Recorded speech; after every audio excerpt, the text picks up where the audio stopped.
তোমরা শুনছো 86.7 তোমার এফএম আর আমি আর যে সৃজন। শীত শীত কিন্তু বেশ পড়ে গেছে। লেপ কাঁথা কম্বলটা তাক থেকে নেমে বিছানায় স্থান পেয়েছে। এই মরশুমে রোদে পিঠ দিয়ে কমলা লেবু খেতে কিংবা বিকেলটা ছাদে বসে সূর্যের শেষ তাপটা অনুভব করতে করতে হয় বিমল কুমার কিংবা শঙ্করের হাত ধরে দূর পাহাড় বা ভীষণ এক গুহার ভেতরে গুপ্তধনের খোঁজে মশগুল বাঙালি। আর দিনের শেষে যখন স্নিগ্ধ জ্যোৎস্না ঘরে এসে পড়ে, কম্বল মুড়ি দিয়ে দাদু ঠাকুমার কাছে গল্প শোনা আজকাল আর হয় না বোধহয়। শহরের নিউক্লিয়ার ফ্যামিলিতে থেকে থেকে আমরা একা থাকতে অভ্যস্ত, তাই সেই জায়গায় আমি ভাগ বসাতে এসে গেছি। আজ তোমাদের জন্য নিয়ে এসেছি বিভূতিভূষণ বন্দ্যোপাধ্যায়ের একটা অ্যাডভেঞ্চার উপন্যাস, মরণের ডঙ্কা বাজে। এই উপন্যাসটি তোমাদের কাছে পর্বে পর্বে আসতে চলেছে। গল্প পাঠে সৌমেন সাহা, প্রদীপ্ত চৌধুরী, দেবকুমার ভদ্র, আভা, নবনীতা, বিভা এবং আমি আর যে সৃজন। তো শুরু হচ্ছে আজকের গল্প, বিভূতিভূষণ বন্দ্যোপাধ্যায়ের অ্যাডভেঞ্চার উপন্যাস মরণের ডঙ্কা বাজে, প্রথম পর্ব।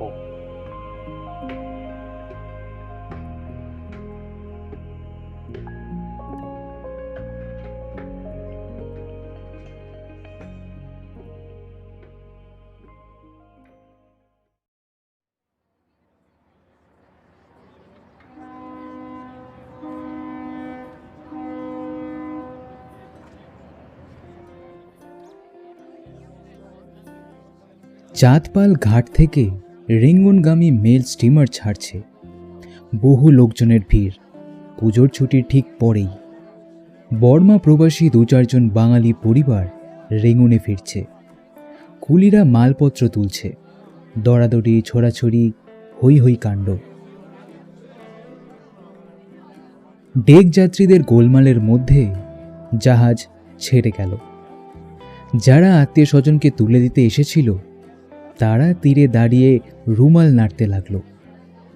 সুরেশ্বরকে কেউ তুলে দিতে আসেনি, কারণ কলকাতায় তার জানাশোনা বিশেষ কেউ নেই। সবে চাকরিটা পেয়েছে। একটা বড় ঔষধ ব্যবসায়ীর ফার্মের ক্যানভাসার হয়ে সে যাচ্ছে রেঙ্গুন ও সিঙ্গাপুর। সুরেশ্বরের বাড়ি হুগলি জেলার একটা গ্রামে। বেজায় ম্যালেরিয়ায় দেশটা উচ্ছন্নে গিয়েছে। গ্রামের মধ্যে অত্যন্ত বন জঙ্গল। পোড়া বাড়ির ইট স্তূপাকার হয়ে পথে পড়ে থাকতে যাতায়াত বন্ধ হয়েছে। সন্ধ্যের পর সুরেশ্বরদের পাড়ায় আলো জ্বলে না।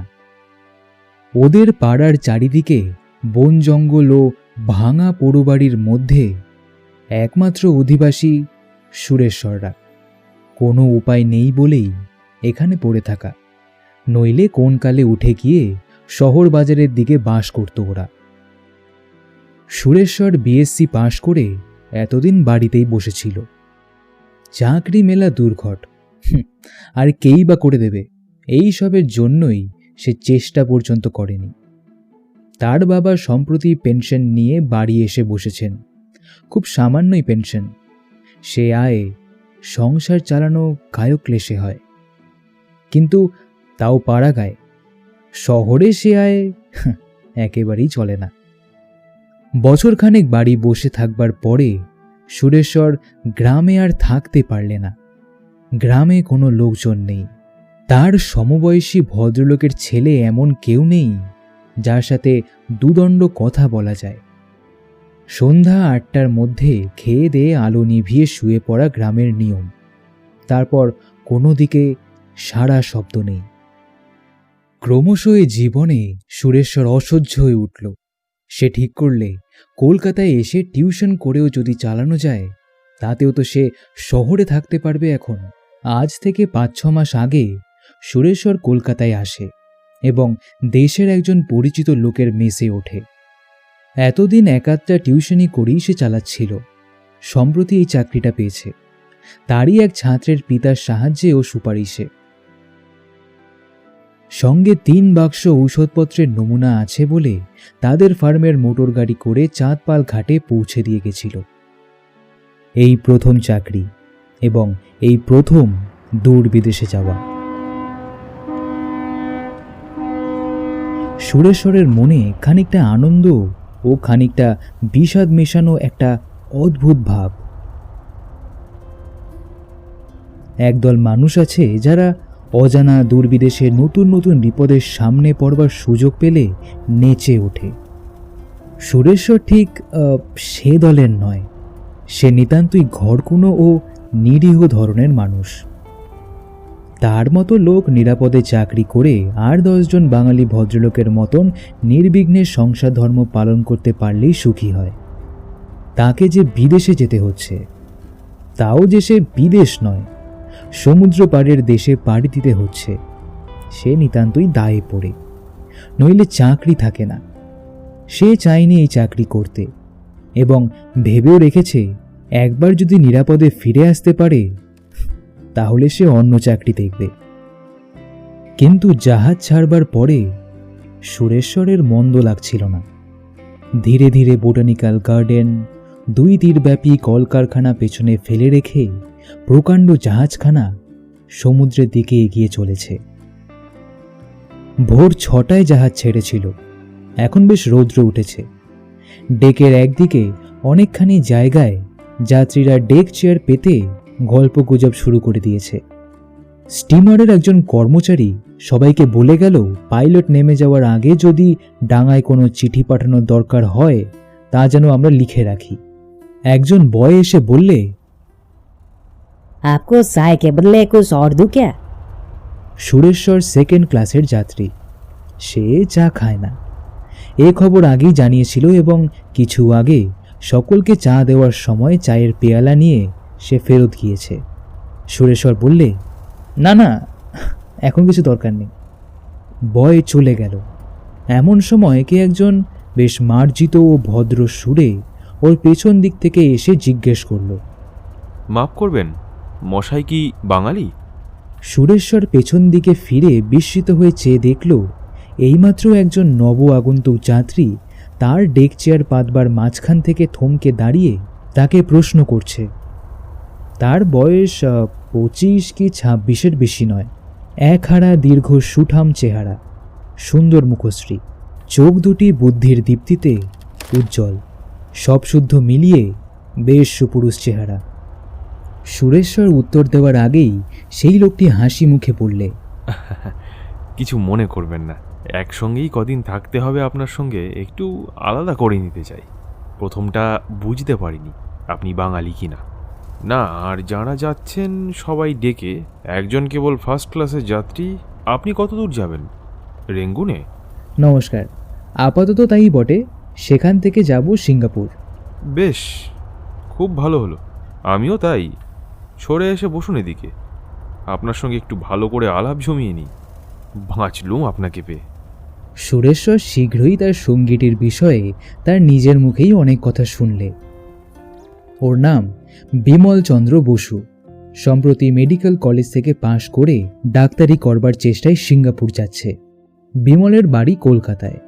ওদের অবস্থা বেশ ভালোই। ওদের পাড়ার এক ভদ্রলোকের বন্ধু সিঙ্গাপুরে বাস করেন। তার নামে বিমল চিঠি নিয়ে যাচ্ছে।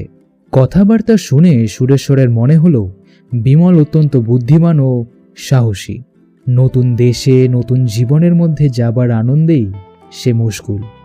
সে বেশ সবল যুবকও বটে। অবশ্যই সুরেশ্বরের নিজের গায়েও বেশ ভালোই শক্তি ধরে। এক সময় রীতিমতো ব্যায়াম ও কুস্তি করত। তারপর গ্রামে অনেক দিন থাকার সময় সে মাটি কোপানো, কাঠ কাটা প্রভৃতি সংসারের কাজ নিজের হাতে করত বলে তার হাত পা যথেষ্ট শক্ত ও কর্মক্ষম। ক্রমে বেলা পড়ে এলো। সুরেশ্বর ও বিমল ডেকে বসে নানা রকম গল্প করছে। ঘড়ির দিকে চেয়ে হঠাৎ বিমল বললে, আমি একবার কেবিন থেকে আসি, আপনি বসুন। হ্যাঁ, ডায়মন্ড হারবার ছাড়িয়েছে, এখনই পাইলট নেমে যাবে। আমার চিঠিপত্র দিতে হবে ওর সঙ্গে। আপনি যদি চিঠিপত্র দেন তবে এই বেলা লিখে রাখুন। সাগর পয়েন্টের বাতিঘর দূর থেকে দেখা যাবার কিছু আগেই কলকাতা বন্দরের পাইলট জাহাজ থেকে নেমে একখানা স্টিম লঞ্চে কলকাতার দিকে চলে গেল। সাগর পয়েন্ট ছাড়িয়ে কিছু পরেই সমুদ্র। কোনো দিকে ডাঙা দেখা যায় না, ঈষৎ শোলা ও পাটকিলে রঙের জলরাশি চারিধারে। সন্ধ্যা হয়েছে। সাগর পয়েন্টের বাতিঘরে আলো ঘুরে ঘুরে চলছে। কতকগুলো সাদা গাংচিল জাহাজের বেতারের মাস্তুলের ওপর উড়ে বেড়াচ্ছে। ঠান্ডা হাওয়ায় শীত করছে বলে বিমল কেবিন থেকে ওভারকোটটা আনতে গেল। সুরেশ্বর ডেকে বসে রইল। জ্যোৎস্না রাত। ডেকের রেলিংয়ের ধারে চাঁদের আলো এসে পড়েছে। সুরেশ্বরের মন এই সন্ধ্যায় খুব খারাপ হয়ে গেল। হঠাৎ বাড়ির কথা ভেবে, বৃদ্ধ বাপ মায়ের কথা ভেবে, আসবার সময় বোন প্রভার অশ্রুজলে ভরা করুণ মুখখানির কথা ভেবে। পূর্বেই বলেছি সুরেশ্বর নিরীহ প্রকৃতির ঘরোয়া ধরনের ছেলে। বিদেশে যাচ্ছে তার নিজের ইচ্ছার বিরুদ্ধে, চাকরির খাতিরে। বিমল যদিও সুরেশ্বরের মতন ঘর কোনো নয়, তবুও তার সিঙ্গাপুরে যাওয়ার মধ্যে কোনো দুঃসাহসিক প্রচেষ্টা ছিল না। সে চিঠি নিয়ে যাচ্ছে একজন পরিচিত বন্ধুর নিকট থেকে সেখানকার লোকের নামে। তারা তাকে সন্ধান বলে দেবে, পরামর্শ দিয়ে সাহায্য করবে। তারপর বিমল সেখানে একখানা বাড়ি ভাড়া নিয়ে গেটের গায়ে নাম খোদাই করে পেতলের পাত বসিয়ে শান্ত ও সুবোধ বালকের মতো ডাক্তারি আরম্ভ করে দেবে। এই ছিল তার মতলব। যেমন 5 জন দেশে বাস করেছে, সে না হয় গিয়ে করবে সিঙ্গাপুরে। হেতে আর এমন কি? তারা জানত না যে নিরুপদ্রব শান্তভাবে ডাক্তারি ও ঔষধের ক্যানভাসারি করতে তারা যাচ্ছে না। তাদের অদৃষ্ট তাদের দুজনকে একসাথে গেঁথে নিয়ে চলেছে একটা বিপদ সংকুল পথযাত্রায়, এবং তাদের দুজনের জীবনে একটা অপ্রত্যাশিত অভিজ্ঞতার দিকে।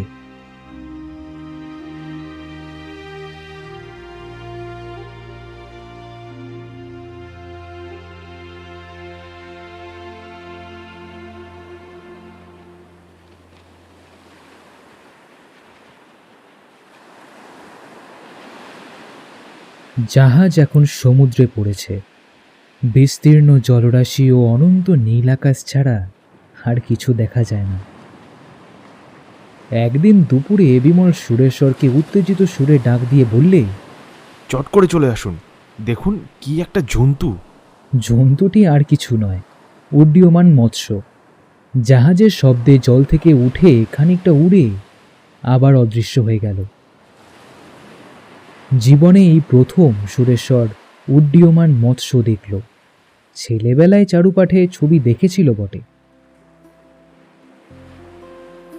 মাঝে মাঝে অন্য অন্য জাহাজের সঙ্গে দেখা হচ্ছে, প্রায়ই কলকাতাগামী জাহাজ। ওরা এখন জাহাজের নাম পড়ছে। ওরা কেন, সবাই পড়ছে। এই অকুল জলরাশির দেশে অন্য একখানা জাহাজ ও অন্য লোকজন দেখতে পাওয়া যেন খুব অভিনব দৃশ্য। শত শত যাত্রী ঝুঁকে পড়ছে সাগ্রহের রেলিংয়ের ওপর, নাম পড়ছে, কত কি মন্তব্য করছে। ওরাও নাম পড়লে, একখানার নাম ডালহাউসি, একখানার নাম ইরাবতী, একখানার নামের কোনো মানে হয় না, খিলাবজা। অন্তত ওরা তো এর মানে কোনো খুঁজে পেল না। একখানা জাপানি NYK লাইনের জাহাজ, হিজ্জুমারু, উদীয়মান সূর্য আঁকা পতাকা ওড়ানো। 2 দিনের দিন রাত্রে বেসিন লাইট হাউসের আলো ঘুরে ঘুরে জ্বলতে দেখা গেল। সুরেশ্বর সমুদ্র পীড়ায় কাতর হয়ে পড়েছে, কিন্তু বিমল কিন্তু ঠিক খাড়া আছে, যদিও তার খাওয়ার ইচ্ছা প্রায় লোপ পেয়েছে। সুরেশ্বর তো কিছুই খেতে পারে না, যা খায় তা পেটে থাকে না। দিন রাত কেবিনে শুয়ে আছে, মাথা তোলবার পর্যন্ত ক্ষমতা নেই তার। জাহাজের স্টুয়ার্ড এসে দেখে গম্ভীরভাবে ঘাড় নেড়ে চলে যায়। কি বিশ্রী জিনিস এই পরের চাকরি! এত হাঙ্গামা পোহানো কি ওর পোষায়? দিব্যি ছিল, বাড়িতে খাচ্ছিল, দাচ্ছিল, চাকরির খাতিরে বিদেশে বেরিয়ে কি ঝকমারির মধ্যেই না তাকে পড়তে হয়েছে। বিমল আপন মনে ডেকে বসে বই পড়ে, ফুর্তিতে শীষ দেয়, গান করে। সুরেশ্বরকে ঠাট্টা করে বলে, what a good seller you R.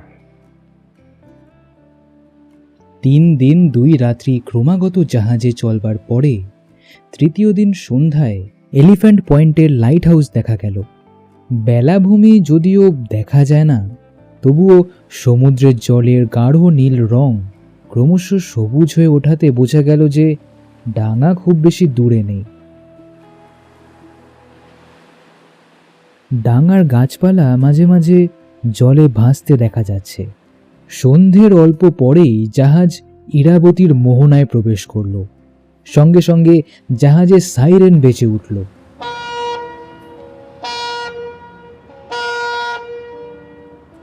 Royal মেলের নিশান উঠিয়ে দেওয়া হলো জাহাজের মাস্তুলে।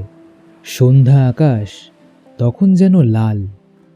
সন্ধ্যা তারার সঙ্গে চাঁদ উঠেছে পশ্চিম আকাশে। ইরাবতী বক্ষে চাঁদের ছায়া পড়েছে। জাহাজ কিছু দূর গিয়ে নোঙর ফেললে।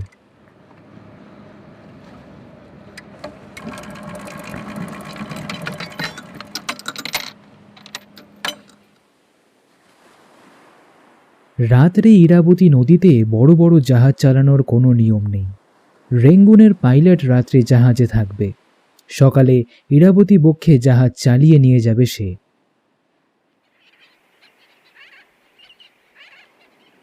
ভোরবেলায় কেবিন থেকে ঘুম চোখে বেরিয়ে এসে সুরেশ্বর দেখল জাহাজ চলছে ইরাবতীর 2 তীরের সমতল ভূমি ও ধান ক্ষেতের মধ্য দিয়ে।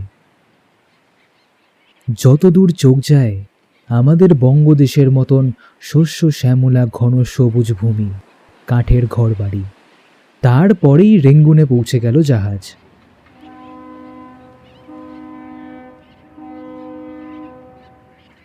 সুরেশ্বর বা বিমল কেউই রেঙ্গুনে নামবে না। সুরেশ্বরের রেঙ্গুনে কাজ আছে বটে, কিন্তু সেটা ফেরবার মুখে। ওরা দুজনেই এ জাহাজ থেকে সিঙ্গাপুরগামী জাহাজে ওদের জিনিসপত্র রেখে শহর বেড়াতে বেরোলো।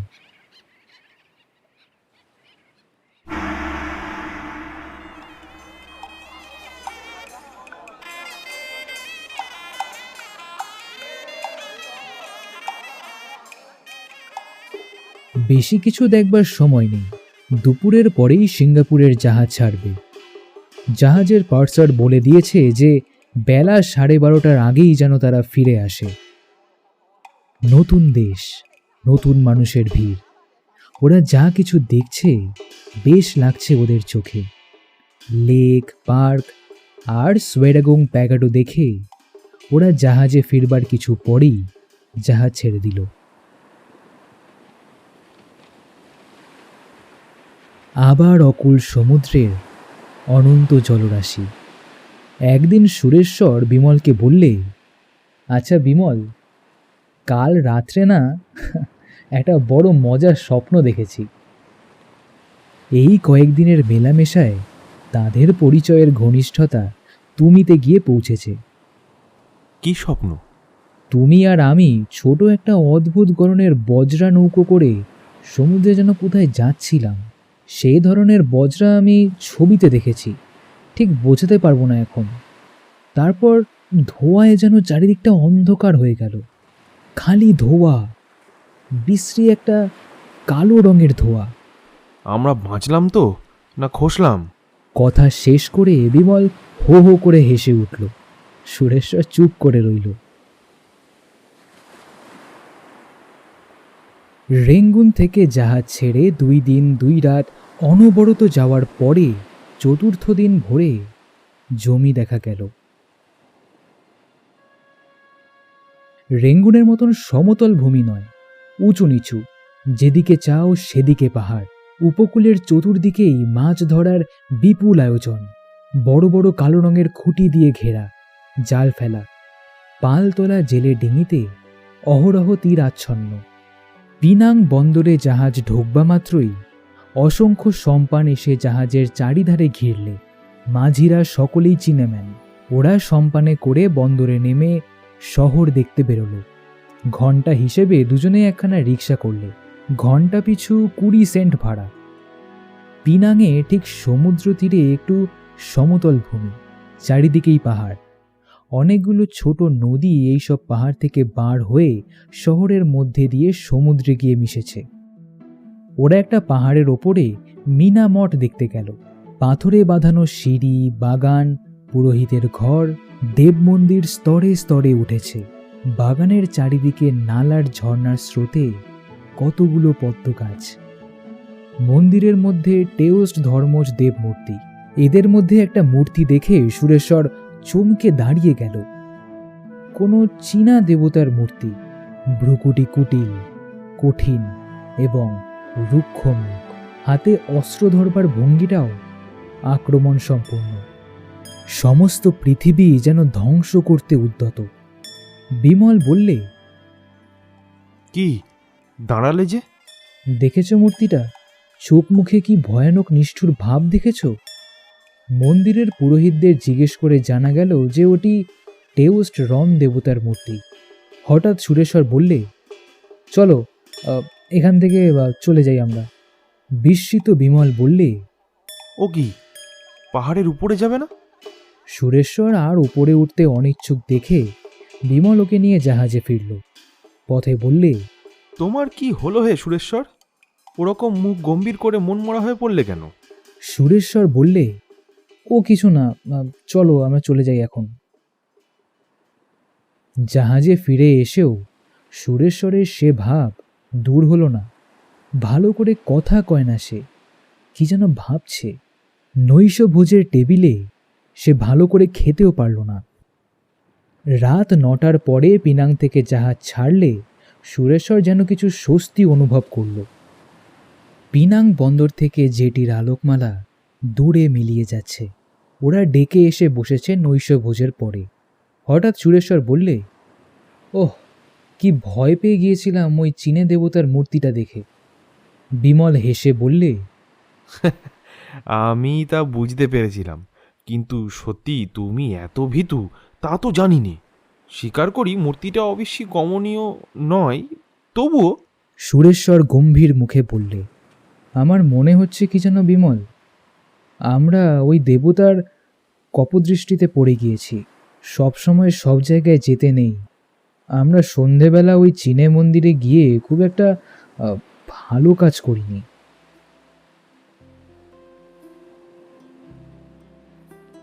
পিনাং থেকে ছাড়বার 3 দিন পরে জাহাজ সিঙ্গাপুর পৌঁছল। দূর থেকে সিঙ্গাপুরের দৃশ্য দেখে বিমল ও সুরেশ্বরের খুব খুশি হয়ে উঠল। শুধু মালয় উপদ্বীপ কেন, সমগ্র এশিয়ার মধ্যে সিঙ্গাপুর একটি প্রধান বন্দর। বন্দরে ঢুকবার সময়ই তার আভাস পাওয়া যাচ্ছিল। অসংখ্য ছোট ছোট পাহাড় জলের মধ্যে থেকে মাথা তুলে দাঁড়িয়ে, তাদের ওপর সুদৃশ্য ঘর বাড়ি। চারিদিকে পিনাংয়ের মতন মাছ ধরার প্রকাণ্ড আড্ডা। নীল রঙে চিত্রিত চক্ষু ড্রাগন ঝোলানো পাল তোলা সেই চীনে জাঙ্ক ও সম্পানে। সমুদ্রবক্ষে তারা আচ্ছন্ন হয়ে রয়েছে। বন্দরে ঢুকবার মুখেই একখানা ব্রিটিশ যুদ্ধ জাহাজ প্রায় মাঝ দরিয়ায় নোঙর করে আছে কয়লা নেবার জন্য। তার প্রকাণ্ড ফলকওয়ালা 2 কামান ওদের দিকে মুখ হাঁ করে আছে, যেন ওদের গেলবার লোভে। আরও বিভিন্ন ধরনের জাহাজ, স্টিম লঞ্চ, সম্পান চারিদিকে ছড়ানো রয়েছে। বিমলের মনে হলো কলকাতা এর কাছে কোথায় লাগে, তার চেয়ে অন্তত 10 গুণ বড় এই বন্দর। চারিদিকেই সমুদ্র। বন্দরের মুখে ছোট বড় জাহাজ দাঁড়িয়ে, তাদের মধ্যে 2খানা বড় যুদ্ধ জাহাজ ওদের চোখে পড়ল। বন্দরের উত্তর পূর্ব কোণে 3 মাইলের পরে বিখ্যাত নৌবহরের আড্ডা। দূর থেকে দেখা যায় বড় বড় ইস্পাতের খুঁটি।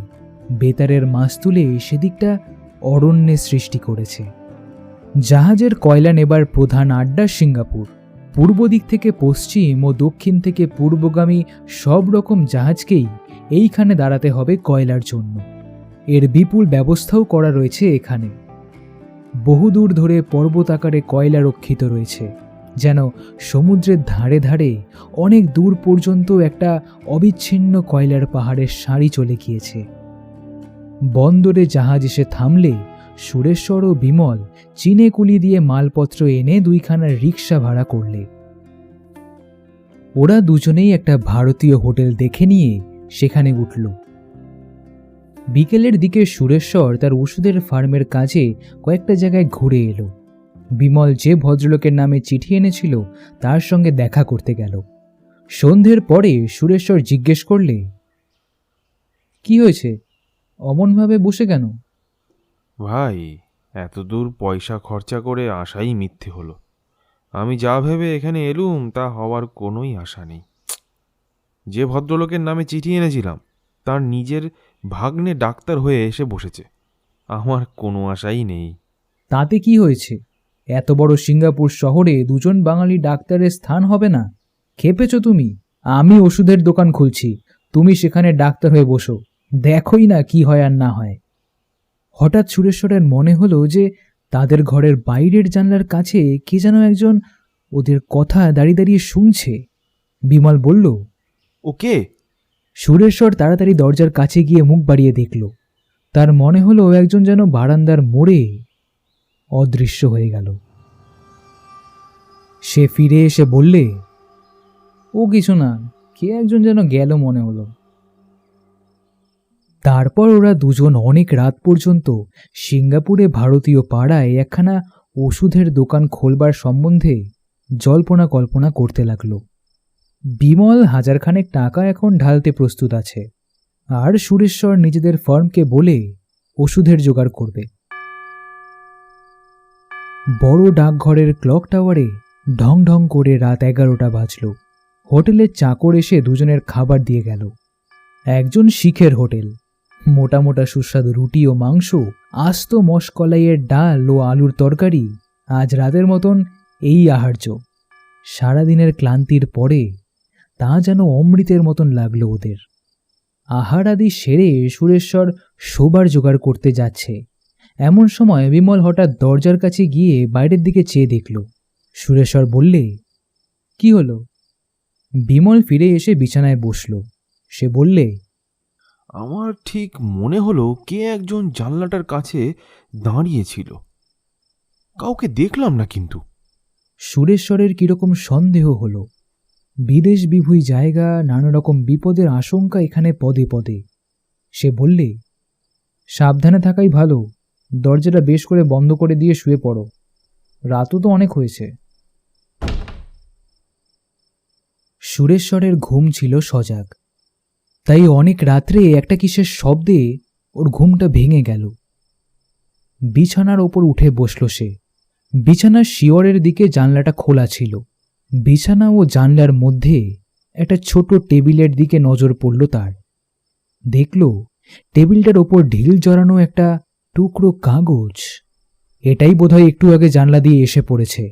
তার শব্দেই ওর ঘুমটা ভেঙে গিয়েছে। ঘরে আলো জ্বালানোই ছিল। কাগজের টুকরোটা ও খুলে ফেলল। তাতে ইংরেজিতে যেটা লেখা রয়েছে সেটা সুরেশ্বর পড়ল। আপনারা ভারতীয়, যতদূর জানতে পেরেছি সিঙ্গাপুরে আপনারা নবাগত ও চিকিৎসা ব্যবসায়ী। কাল দুপুরবেলা বোটানিক্যাল গার্ডেনে অর্কিডের ঘরের ওপর পূর্ব কোণে যে বড় ডুরিয়ান ফলের গাছ আছে তার নিচে অপেক্ষা করবেন দুজনেই। আপনাদের দুজনের পক্ষেই লাভজনক কোনো একটা প্রস্তাব উত্থাপিত হবে। আসতে ইতস্তত করবেন না। লেখার নিচে কোনো নামের সই নেই। বিমলও কাগজখানা পড়ল। ব্যাপার কি? এ ওর মুখের দিকে চেয়ে রইল। কিছুক্ষণ দুজনেই নীরব। সুরেশ্বর প্রথম কথা বললে, কেউ তামাশা করছে নাকি আমাদের সাথে? কি বলো? কিন্তু তাই বা করবে কে? আমাদের তো এখানে কেউ চেনেই না। বিমল চিন্তিত মুখে বললে, কিছু বুঝতে পারছি না। কোনো খারাপ উদ্দেশ্য আছে বলে মনে হয় নাকি? কি খারাপ উদ্দেশ্য? আমরা যে খুব বড় লোক নই তার প্রমাণ তো ভিক্টোরিয়া হোটেল বা এম্পায়ার হোটেলে না উঠে আমরা এখানে উঠেছি। টাকা কড়ি সঙ্গে নিয়েও যাচ্ছি নে, সুতরাং কী বা করতে পারে আমাদের। সেই রাত্রের মতন দুজন ঘুমিয়ে পড়ল। সকালে উঠে বিমল বললে, চলো যাওয়াই যাক, এত ভয় কিসের? বোটানিক্যাল গার্ডেন তো আর নির্জন মরুভূমি নয়, সেখানে কত লোক বেড়ায় নিশ্চয়ই। আর দুজনকে খুন করে দিনের আলোয় টাকা করে নিয়ে পালিয়ে যাবে, এত ভরসা কারু হবে না। দুপুরের পর হোটেল থেকে বেরিয়ে কুয়ালা জোহর স্ট্রিট থেকে একখানা রিক্সা ভাড়া করলে তারা। ম্যাসিডন কোম্পানির সোডা ওয়াটারের দোকানের সামনে একজন চীনে ভদ্রলোক ওদের রিক্সা থামিয়ে চীনে রিক্সাওয়ালাকে কী সব জিজ্ঞেস করলে। তারপর উত্তরটা পেয়ে লোকটা চলে গেল। বিমল রিক্সাওয়ালাকে ইংরেজিতে জিজ্ঞেস করলে, কি বললে তোমাকে? হে, রিক্সাওয়ালা বললে, জিজ্ঞেস করলে সৌদাগরি কোথায় নিয়ে যাচ্ছ? তুমি কি বললে? আমি কিছু বলিনি, বলবার নিয়ম নেই আমাদের। সিঙ্গাপুর খুব খারাপ জায়গা মিস্টার।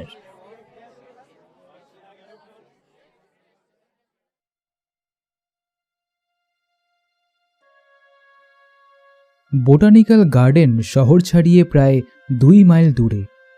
শহর ছাড়িয়ে প্রকাণ্ড একটা কিসের কারখানা। তারপর পথের দুধারে ধনী মালয়, ইউরোপীয় ও চীনেদের বাগান বাড়ি। এমন ঘন সবুজ গাছপালার সমাবেশ ও শোভা বিমল ও সুরেশ্বর বাংলাদেশের ছেলে হয়েও দেখেনি। কারণ বিষুবরেখার নিকটবর্তী এইসব স্থানের মতন উদ্ভিদ সংস্থান ও প্রাচুর্য পৃথিবীর অন্য কোনো দেশে হওয়া সম্ভব নয়। মাঝে মাঝে রবারের বাগান। বোটানিক্যাল গার্ডেনে পৌঁছে ওরা রিক্সাওয়ালাকে ভাড়া দিয়ে বিদায় করলে। প্রকাণ্ড বড় বাগান, কত ধরনের গাছপালা, বেশিরভাগই মালয় উপদ্বীপজাত। বড় বড় রুটি ফলের গাছ, ডুরিয়ান। পাকবার সময় বলে ডুরিয়ান ফলের গাছের নিচ দিয়ে যেতে যেতে পাকা ডুরিয়ান ফলের দুর্গন্ধ বেরোচ্ছে। সিঙ্গাপুর বোটানিক্যাল গার্ডেনের নারকেলকুঞ্জ একটি অদ্ভুত সৌন্দর্যময় স্থান। এত উঁচু উঁচু নারকেলের গাছ, এত ঘন সন্নিবেশ ওরা আগে কোথাও দেখেনি। জায়গাটা বড় ভালো লাগলো ওদের। অর্কিড হাউস খুঁজে বার করে তার উত্তর পূর্ব কোণে সত্যি একটা বড় ডুরিয়ান ফলের গাছ দেখা গেল। সে গাছেরও ফল পেকে যথারীতি দুর্গন্ধ বেরোচ্ছে। বিমল বললে, একটু সতর্ক থাকো, দেখা যাক না কি হয়।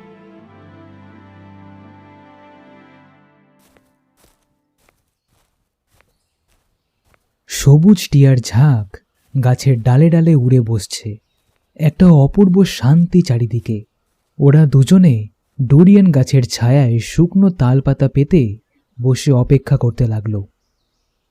মিনিট 3ও হয়নি, এমন সময় কিছু দূর থেকে একটা মাদ্রাজি ও একজন চীনা ভদ্রলোককে ওদের দিকে আসতে দেখা গেল। সুরেশ্বর ও বিমল দুজনেই উঠে দাঁড়ালো। ওরা কাছে এসে অভিবাদন করলে। মাদ্রাজি ভদ্রলোকটি সুপুরুষ ও সুবেশ। তিনি বেশ পরিষ্কার ইংরেজিতে বললেন, আপনারা ঠিক এসছেন তাহলে। ইনি মিস্টার আচিন, স্থানীয় কনসুলেট অফিসের military attache, and my name is Subbarao. পরস্পরের অভিবাদন বিনিময় শেষ হবার পর 4 জন সেই ডুরিয়ান গাছের তলায় বসল। সমগ্র বোটানিক্যাল গার্ডেনে এর চেয়ে নির্জন স্থান আছে কিনা সন্দেহ। সুব্বারাও বললেন, প্রথমে একটা কথা জিজ্ঞেস করি, আপনারা দুজনেই উপাধিধারী ডাক্তার তো? সুরেশ্বর বললে যে সে ডাক্তার নয়, ঔষধ ব্যবসায়ী, বিমল পাশ করা ডাক্তার। এই কথার উত্তরে আচিন বললে, দুজনকেই আমাদের দরকার। একটা কথা প্রথমেই বলি, আমাদের দেশ ঘোর বিপন্ন। আমরা ভারতের সাহায্য চাই। জাপান অন্যায়ভাবে আমাদের আক্রমণ করছে। দেশে খাদ্য নেই, ওষুধ নেই, ডাক্তার নেই। আমরা গোপনে ডাক্তারি ইউনিট গঠন করে দেশে পাঠাচ্ছি, কারণ আইনত বিদেশ থেকে আমরা তা সংগ্রহ করতে পারি না। আপনারা বুদ্ধের দেশের লোক, আমরা আপনাদের মন্ত্র শিষ্য। আমাদের সাহায্য করুন। এর বদলে আমাদের দরিদ্র দেশ $200 মাসিক বেতন ও অন্যান্য খরচ দেবে। এখন আপনারা বিবেচনা করে বলুন আপনাদের কি মত। আচ্ছা, যদি রাজি হই আমরা, তাহলে কবে যেতে হবে? 1 সপ্তাহের মধ্যে লুকিয়ে যেতে হবে, কারণ এখন হংকং যাওয়ার পাসপোর্ট আপনারা পাবেন না। আমার গভর্নমেন্ট সেই ব্যবস্থা করবেন ও আপনাদের এখানেই 1 সপ্তাহ থাকার খরচ বহন করবেন। আপনারা যদি রাজি হন, আমার গভর্নমেন্ট আপনাদের কাছে চিরকৃতজ্ঞ থাকবে। সুব্বারাও বললেন, জবাব এখনই দিতে হবে না, ভেবে দেখুন আপনারা। আজ সন্ধেবেলা জোহর স্ট্রিটের বড় ব্যান্ড স্ট্যান্ডের কাছে আমি ও আচিন থাকব, কিন্তু দয়া করে কাউকে জানাবেন না প্লিজ। ওরা চলে গেলে বিমল বলল, কি বলো সুরেশ্বর, শুনলে তো সব ব্যাপার। চলো যাই। আমাদের এখন বয়স কম, দেশ বিদেশ যাবার তো এটাই সময়। একটা বড় যুদ্ধের সময় মেডিকেল ইউনিটে থাকলে ডাক্তার হিসেবে তোমার অনেক জ্ঞানও হবে, আর চীন দেশটাও আমাদের দেখা হয়ে যাবে পরের পয়সায়। কি বলো? আমার তো খুবই ইচ্ছে, শুধু তুমি কি বলো তাই ভাবছিলুম। সন্ধেবেলায় ওরা এসে জহর স্ট্রিটের পার্কের ব্যান্ড স্ট্যান্ডের কোণে আচিন ও সুব্বারাওয়ের সাক্ষাৎ পেল। ওদের সব কথাবার্তা শুনে আচিন বললে, তাহলে আপনাদের রওনা হতে হবে কাল রাত্রে। কদিন আপনাদের হোটেলের বিল যা হয়েছে তা কাল বিকেলে চুকিয়ে দিয়ে জিনিসপত্র নিয়ে আপনারা এখানে অপেক্ষা করবেন। বাকি ব্যবস্থা আমি করব। এই নিন। কথা শেষ করে বিমলের হাতে একখানা কাগজ গুজে দিয়ে আচিন ও সুব্বারাও চলে গেলেন। বিমল খুলে দেখলে কাগজখানা $100 নোট। পরদিন সকাল থেকে ওরা বাড়িতে চিঠিপত্র লেখা, কিছু কিছু জিনিসপত্র কেনা ইত্যাদি নিয়ে ব্যস্ত রইল। বৈকালে নির্দেশ মতো আবার ব্যান্ড স্ট্যান্ডের কোণে এসে দাঁড়ালো ওরা। একটু পরেই আচিন এলেন। বিমলকে জিজ্ঞেস করলেন, আমাদের জিনিসপত্র হোটেলে আছে। হোটেলে রেখে ভালো করেননি। একখানা ট্যাক্সি নিয়ে হোটেলে গিয়ে জিনিসপত্র তুলে এখানে নিয়ে আসুন। আমি এখানেই থাকি। পার্কের কোণে ছোট রাস্তার ওপর গাড়ি দাঁড় করিয়ে হর্ন দিতে বলবেন। আপনাদের আর কিছু লাগবে? না না না, ধন্যবাদ, যা দিয়েছেন তাই যথেষ্ট। আধ ঘন্টার মধ্যেই বিমল ও সুরেশ্বর ট্যাক্সিতে ফিরে পার্কের কোণে দাঁড়িয়ে হর্ন দিতে লাগলো। আচিন এসে ওদের গাড়িতে উঠে মালয় ভাষায় ড্রাইভারকে কী সব যেন বললেন। সেই চালক তখন বড় পোস্ট অফিসের সামনে এসে ট্যাক্সিটা দাঁড় করালো। বিমল বললে, এখানে কি হবে? বিমলের কথা শেষ হতে না হতে ওদের ট্যাক্সির পাশে এসে দাঁড়ালো একটা নীল রঙের গাড়ি।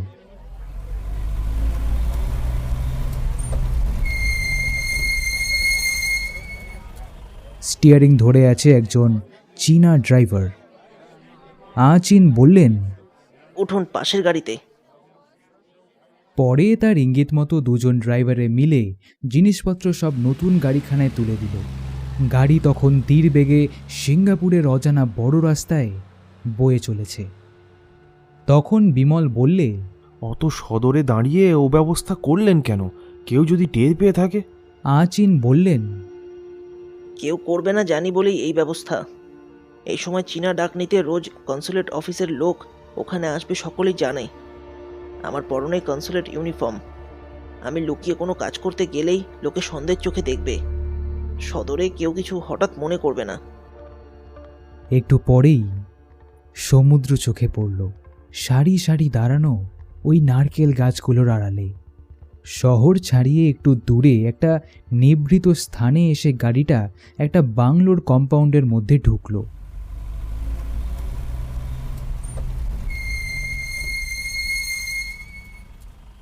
পাশেই নীল সমুদ্র। আচিন বললেন, এখানে নামতে হবে। বাংলোর একটা ঘরে ওদের বসিয়ে দিয়ে আচিন বললেন, আমি যাই।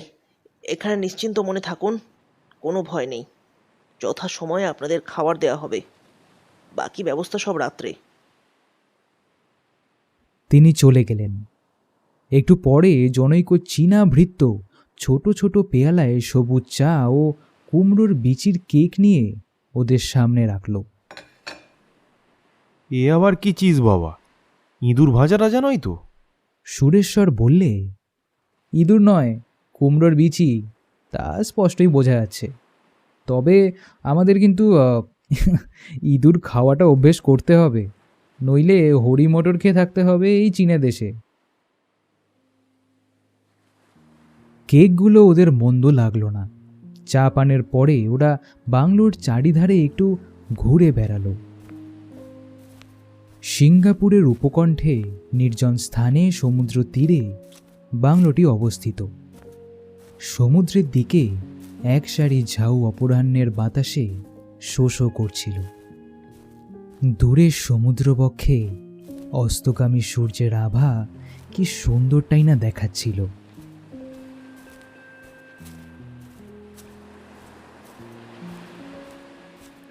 সুরেশ্বর ভাবছিল হুগলি জেলার তাদের সেই গ্রাম, তাদের পুরনো বাড়ি, বাপ মায়ের কথা। জীর্ণ শান বাঁধানো পুকুরঘাটের পৈঠা বেয়ে মা পুকুরে গা ধুতে নামছেন এতক্ষণে। 3 মাস মাত্র আগে সেও এমনই সন্ধ্যায় ওই গ্রামের খালের ধারটিতে একা পায়চারি করে বেড়াতো। আর কিভাবে কোথায় গেলে চাকরি পাওয়া যায় সেই ভাবনাতেই ব্যস্ত থাকত। আর আজ সে কোথায় কত দূরে এসে পড়েছে। বিমল মুগ্ধ হয়েছিল এই সুদূর প্রসারী শ্যামল সমুদ্রবেলার সন্ধ্যা শোভার দৃশ্যে।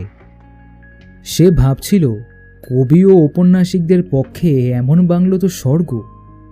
মাথার ওপরকার নীল আকাশ, ওই সবুজ ঝাউয়ের শাড়ি, এই সমুদ্রবক্ষের ছোট ছোট পাহাড়, সত্যি এটা স্বর্গ বলা যায়।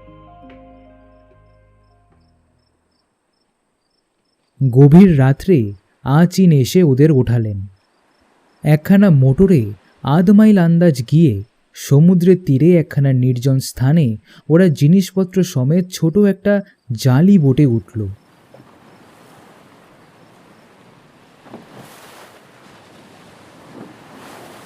দূরে বন্দরের আলোর সারি দেখা যাচ্ছে। অন্ধকার রাত্রি, নির্জন সমুদ্রবক্ষ। কিছু দূরে একটা চীনা জাঙ্ক অন্ধকারে দাঁড়িয়েছিল। জালি বোটটা গিয়ে জাঙ্কের গায়ে লাগলো।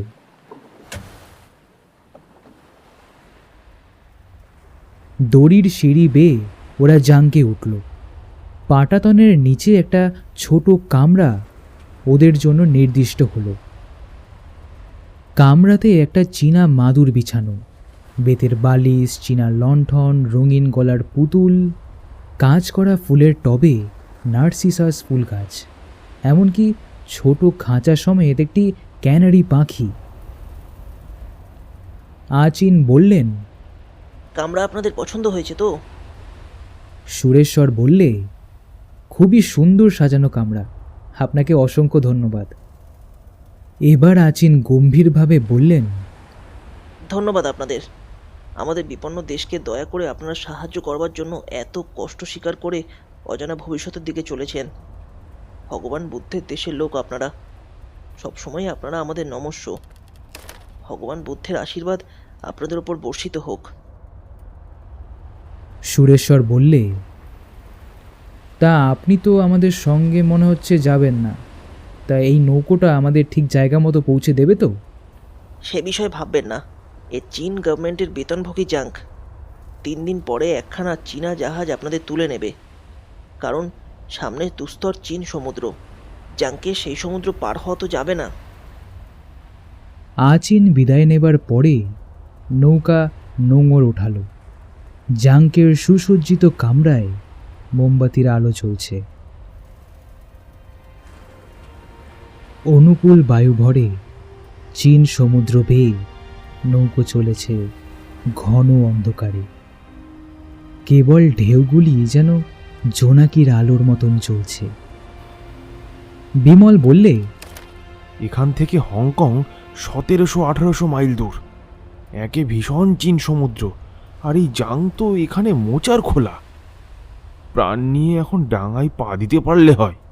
সুরেশ্বর বললে, হ্যাঁ, এসে ভালো করিনি বিমল। ঝোঁকের মাথায় তখন দুজনেই কিরকম আচিনের কথায় ভুলে গেলাম দেখলে। এই জাংকে যদি এখন তোমায় আমায় খুন করে এরা জলে ভাসিয়ে দেয়, এদেরকে কে কি করবে? কেউ জানেও না আমরা কোথায় আছি, কেউ একটা খোঁজ পর্যন্ত করবে না। বুঝতে পারছো তুমি? ওসব কথা ভেবে কেন মন খারাপ করো? বাইরে গিয়ে সমুদ্রের দৃশ্যটা একবার দেখো। মাঝে মাঝে কেমন এক প্রকার শব্দ হচ্ছে সমুদ্রে। ওগুলো কি? ওরা কাউকে জিজ্ঞেস করতে পারে না। ইংরেজি ভাষা যে কে জানে নৌকায়, তা ওদের জানা নেই। রাত্রে ওদের ঘুম হলো না। ক্রমে পূব দিকটা ফর্সা হয়ে এলো। রাত ভোর হয়ে গেল।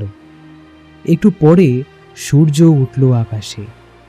সকাল থেকে নৌকা ভয়ানক নাচুনি ও দুলুনি শুরু করে দিল।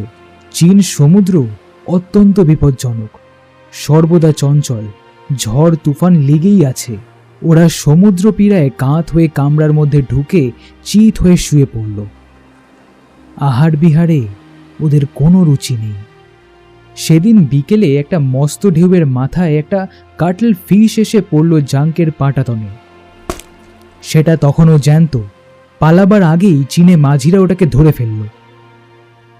জাঙ্কে যা খাবার দেয় সে ওদের মুখে ভালো লাগে না। ভাত আর শুটকি মাছের তরকারি। সমুদ্র পীড়ায় আক্রান্ত বাঙালি যাত্রীর পক্ষে চীনা ভাত তরকারি খাওয়া প্রায় অসম্ভব। সুরেশ্বর বললে, দূর, ঝকমারি করেছি এসে ভাই, না খেতেও দেখছি এবার আপাতত মরতে হবে আমাদের। তৃতীয় দিন দুপুরে দূরে একখানা বড় স্টিমারের ধোঁয়া দেখা গেল। ওরা দেখল জাঙ্কে সারেং দূরবীন দিয়ে সেদিকে চেয়ে উদ্বিগ্ন মুখে কি একটা আদেশ দিল। মাঝিমালারা পাল নামিয়ে ঘুরিয়ে দিচ্ছে, আবার উল্টো দিকে যাচ্ছে নাকি? আরে ব্যাপার কি? সুরেশ্বর সারেংকে জিজ্ঞেস করলে, কি হে, নৌকো কোন দিকে যাচ্ছে? সারেং অস্পষ্ট জাহাজটার দিকে আঙুল দেখিয়ে উদ্বিগ্ন মুখে বলল, English cruiser, mister. Very big cruiser, big gun. Sureshwar বললে, তাতে তোমাদের ভয় কি? ওরা তোমাদের কিছু বলতে যাবে কেন? কিন্তু সুরেশ্বর জানতো না যে সারেংয়ের আসল ভয়ের কারণ কোনখানে। চীনা সমুদ্রে চীনা বোম্বেটের উপদ্রব এড়ানোর জন্য ব্রিটিশ যুদ্ধজাহাজ সর্বপ্রকার চীনা নৌকো জাহাজ ও জাঙ্কের ওপর, বিশেষ করে বন্দর থেকে দূরে বার সমুদ্র দিয়ে যেসব যায় তাদের ওপর ওদের খড় দৃষ্টি থাকে। আর ওদের জাঙ্ককে দেখে যদি ওরা সন্দেহ করে কোনোভাবে, তাহলেই ওরা এটাকে থামিয়ে খানা তল্লাশ করবে। আর তাহলে এ জাঙ্কে যে বেআইনি আফিম রয়েছে পাটাতনের নিচে লুকোনো, তাতে ওরা ধরা পড়ে যাবে। চীনা মাঝিগুলো অতিশয় ধূর্ত। যুদ্ধজাহাজ দূর থেকে যেমনই দেখা অমনি জাঙ্ক মাঝ সমুদ্রে ঝুপ করে নোঙর নামিয়ে ও পাটাতনের নিচ থেকে মাছ ধরার জাল বার করে সমুদ্রে ফেলতে লাগলো। দেখতে দেখতে জাঙ্কখানা একখানি চীনা জেলেডিঙিতে পরিবর্তিত হয়ে গেল। বিমল বললে, উহ, কি চালাক দেখেছো? চালাক তাই রক্ষে, নইলে ব্রিটিশ যুদ্ধজাহাজ এসে যদি আমাদের ধরতো, বিনা পাসপোর্টে ভ্রমণ করার অপরাধে তোমায় আমায় জেল খাটতে হতো। সে হুঁশ আছে? ধূসর বর্ণের বিরাটাকার ব্রিটিশ ক্রুজারখানা ক্রমেই নিকটে এসে পড়ছে। এখন তার বড় ফোকরওয়ালা কামানগুলো স্পষ্ট দেখা যাচ্ছে। সমুদ্রের বুকে একটা ধূসর বর্ণের পর্বত যেন ধীরে ধীরে জেগে উঠছে। যদি কোনো সন্দেহ করে একটা বড় কামান তাদের দিকে দাগে, আর কি ওদের চিহ্ন খুঁজে পাওয়া যাবে? চীনা মাঝিগুলো মহা উৎসাহে ততক্ষণে জাল ফেলে মাছ ধরছে। সুরেশ্বর ও বিমলের বুক তখন ঢিপ ঢিপ করছে উদ্বেগে, উত্তেজনায়। কিন্তু সৌভাগ্যের বিষয়, যুদ্ধজাহাজখানা ওদের দিকে লক্ষ্যই করল না। ওদের প্রায় 1 মাইল দূর দিয়ে সোজা পূর্ণ বেগে সিঙ্গাপুরের দিকে চলে গেল। জাং শুদ্ধ সব লোক হাফ ছেড়ে বাঁচল। দুপুরের পরে দূরে একটা ছোট দ্বীপ দেখা গেল। জাং গিয়ে ক্রমে দ্বীপের পাশে নোঙর ফেলল। বিমল ও সুরেশ্বর শুনলে নৌকায় জল ফুরিয়ে গেছে এবং এইখানে মিষ্টি জল পাওয়া যায়। ওরা সেখানে থাকতে থাকতে একখানা বড় জাঙ্ক বিপরীত দিক থেকে এসে ওদের কাছেই নোঙর করলে।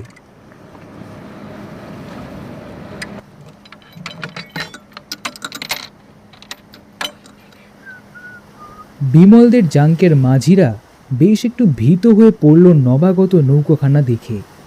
সকলেই ঘন ঘন চকিত দৃষ্টিতে সেদিকে চায়। যদিও ভয়ের কারণ যে কি তা সুরেশ্বর বা বিমল কেউই বুঝতে পারল না। একটু পরে সেটা খুব ভালো করেই বোঝা গেল।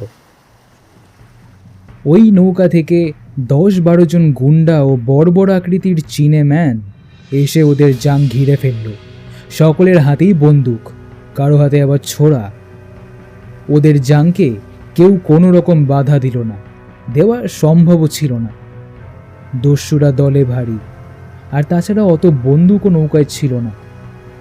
সকলের মুখ বেঁধে ওরা নৌকায় যা ছিল সব কিছু কেড়ে নিজেদের জাংকে তুলে নিল। বিমল ও সুরেশ্বরের কাছে যা ছিল সবই গেল। চীন প্রদত্ত $100 নোটখানা পর্যন্ত এখন ওদের হেফাজতে, কারণ সেটা ভাঙাবার দরকার না হওয়ায় ওরা সেটাকে বাক্সেই রেখেছিল। চীনা সমুদ্রে বোমবেটেদের উপদ্রব সম্বন্ধে বিমল ও সুরেশ্বর অনেক কথাই শুনেছিল। সিঙ্গাপুরে আরও শুনেছিল যে জাপানের সঙ্গে যুদ্ধ আসন্ন হওয়ায় সমস্ত নৌকো জাহাজ হংকংয়ের নিকটবর্তী সমুদ্র তীরে জড়ো হচ্ছিল। এদিকে সুতরাং বোমবেটেদের মাহেন্দ্রক্ষণ উপস্থিত। চীনা ও মালয় জলদস্যুরা শুধু লুটপাট করেই ছেড়ে দেয় না, যাত্রীদের প্রাণও নষ্ট করে ওরা। কারণ এরা বেঁচে ফিরে গিয়ে যদি অত্যাচারের সংবাদ সিঙ্গাপুর কিংবা হংকংয়ে প্রচার করে, চীন ও ব্রিটিশ গভর্নমেন্ট কড়াকড়ি পাহারা বসাবে এই সমুদ্রে। মরা মানুষ কোনো কথা বলে না। এই প্রাচীন নীতি অনেক ক্ষেত্রেই বড় কাজে দেয়। দেখা গেল বর্তমান দস্যুরা এ নীতি ভালোভাবেই জানে, কারণ জিনিসপত্র ওদের জাংকে রেখে এসে ওরা আবার ফিরে এলো বিমলদের নৌকায়, যেখানে পাটাতনের ওপর মাঝি মাল্লার দল সারি সারি মুখ ও হাত পা বাঁধা অবস্থায় পড়ে আছে। বিমল ছিল নিজের কামরায়। সুরেশ্বর কোথায় বিমল তা জানে না। একজন বদমাইশকে ছোড়া হাতে ওর কামরায় ঢুকতে দেখে বিমল চমকে উঠল। লোকটা সম্ভবত চীনেম্যান, বয়স আন্দাজ 30। সার্কাসের পালোয়ানের মতন জোয়ান, নীল ইজের আর একটা বুক কাটা কোর্তা গায়ে। মুখখানা দেখতে খুব কুশ্রী নয়, কিন্তু কঠিন ও নিষ্ঠুর। ওর হাতে অস্ত্রখানা বিমল লক্ষ্য করে দেখল ঠিক ছোড়া নয়, এটা মালয় উপদ্বীপে যাকে ক্রিস বলে, এটা ঠিক তাই। যেমনই চকচকে তেমনই সেখানা ক্ষুরোধার বলেই মনে হলো। সে ক্রিসখানা বিমলের সামনে উঁচু করে ধরে দেখিয়ে বলল, আমি না তোমাকে একটু বিরক্ত করতে এসছি, কিছু মনে করো না, ঠিক আছে? বিমলের মুখ বাঁধা, সে আর কি করে কথা বলবে। লোকটা পকেট থেকে একটা চামড়ার থলি বার করে সেটার মুখ খুলে বিমলের চোখের সামনে মেলে ধরল। শুকনো আমচুরের মতন কতগুলো জিনিস কি যেন ওর মধ্যে রয়েছে। বিমল অবাক হয়ে ভাবছে যে এই জিনিসগুলো কি, বা তাকে এগুলো দেখানোর সার্থকতাই বা কোথায়। এমন সময় লোকটা একটা শুকনো আমচুর বার করে ওর নাকের সামনে ধরে বললে, আচ্ছা, চিনতে পারছো এই জিনিসটা কি বলো তো? বিমল এতক্ষণে জিনিসটা চিনতে পারল এবং চিনে ভয়ে ও বিস্ময়ে শিউরে উঠল। সেটা একটা শুকনো কাটা কান, মানুষের কান। লোকটা হা হা করে নিষ্ঠুর বিদ্রূপের হাসি হেসে বললে,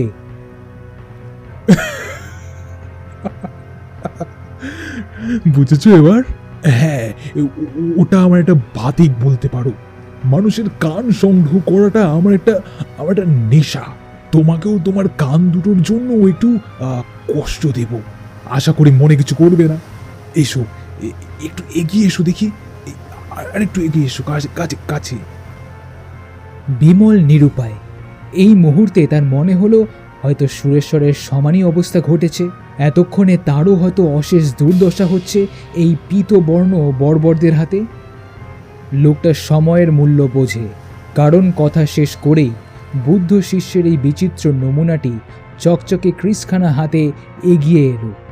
বিমলের সর্বাঙ্গ শিউরে উঠল। মুখ দিয়ে একটা অস্পষ্ট আর্তনাদ বার হতে চেয়েও হলো না। সে প্রাণপণে দু চোখ বুঝলে। তীক্ষ্ণ ক্রিসের স্পর্শ খুব ঠান্ডা। কতটা ঠান্ডা? খুব ঠান্ডা কি?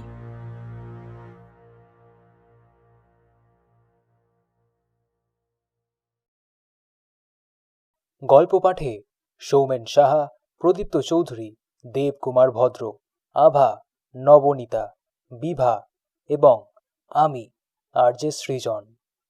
শেষ হলো আজকের পর্ব। আবার ফিরব পরবর্তী পর্বে আরও বেশি রহস্য ও আরও বেশি উত্তেজনা নিয়ে। তো ততদিনের জন্য নিচ্ছি বিদায়। ভালো থেকো, ভালো রেখো। আর আমি আরজে সৃজন সাইনিং অফ।